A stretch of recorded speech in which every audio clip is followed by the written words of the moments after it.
This video is sponsored by BuyModes mobile app. இந்த video எதை பற்றி பார்க்க போகிறோம்னா காளான் எப்படி பண்ணுறதுன்றத பற்றி பார்க்கலாம். நம்ம ஃபாஸ்ட் ஃபுட் கடையில் காளான் போடுறத பற்றி பார்க்கலாம். Welcome to my channel. வாங்க வீடியோக்குள்ள போவோம். ஃபஸ்ட்டு காளான் செய்கிற பேனில் கொஞ்சம் ஆயில் விட்டுக்கணும். ஸோ அதுக்கப்புறம் கொஞ்சம் ஆனியன் போட்டு கொஞ்சம் ஃப்ரை பண்ணிக்கணும்.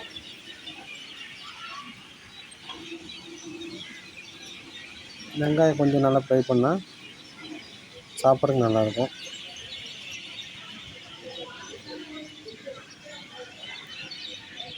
கொஞ்சம் சீரகம் கொஞ்சமாக போட்டால் போதும். அதையும் போட்டு கொஞ்சம் நல்லா ஃப்ரை பண்ணிக்கணும்.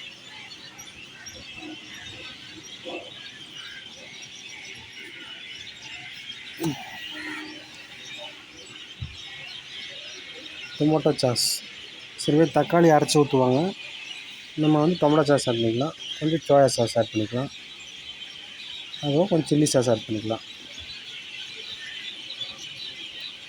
அதையும் நல்லா மிக்ஸ் பண்ணி விட்டுட்டு இந்த வெங்காயம் சீரகத்தோடு நல்லா மிக்ஸ் பண்ணி விட்டுக்கணும்.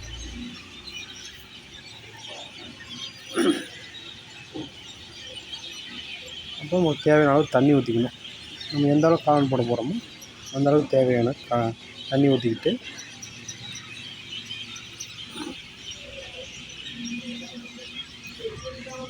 அதில் நம்ம கொஞ்சம் காளான் ஆட் பண்ணிக்கலாம். அதாவது காளான்னா மஷ்ரூம் இருக்கு இல்லையா, அதை தனியாக கட் பண்ணி வச்சுக்கிட்டு அதை கொஞ்சம் ஆட் பண்ணிக்கலாம். ஆல்ரெடி முட்டைக்கோஸோடு போட்டு காளானை ஃப்ரை பண்ணி வச்சுருப்போம். அந்த வீடியோ நான் தனியாக போடுறேன். ஸோ கொஞ்சம் ஃபுட் கலர் சும்மா ரொம்ப அதிகமாக இல்லாமல் அளவாக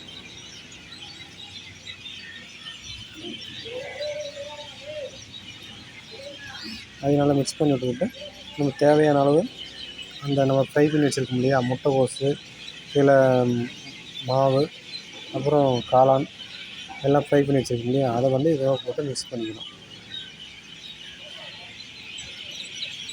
நம்ம தண்ணிக்கு ஏற்ற அளவு எந்த அளவு கரெக்டாக இருக்குமோ அந்த அளவு அந்த காளான் போட்டு மிக்ஸ் பண்ணிக்கணும்.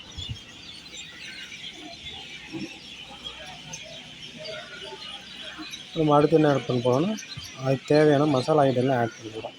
கொஞ்சம் ஹை ஃப்ளேமில் வச்சுட்டு அதை அப்படியே கிளி விட்டுகிட்டே இருக்கணும். அப்படியே ரொட்டேட் பண்ணிக்கிட்டே இருக்கணும். நம்ம அப்படியே விட்டோம்னா அது ஒரு மாதிரி குழ குழன்னு ஆயிடும். இந்த மாதிரி கொஞ்சம் உப்பு, மிளகாத்தூள், சிக்கன் மசாலா, கொஞ்சம் மட்டன் மசாலா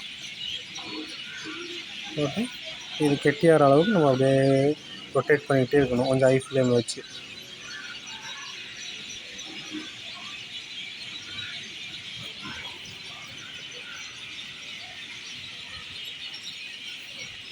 ரொட்டேட் பண்ணிகிட்டே இருக்கும்போது அந்த மசாலா நம்ம போட்ட அந்த காளான் எல்லாமே ஒரே ஈவனாக மிக்ஸ் ஆகிடும். அப்போ தான் சாப்பிட்றதுக்கு நல்லா ஸ்பைஸியாக இருக்கும்.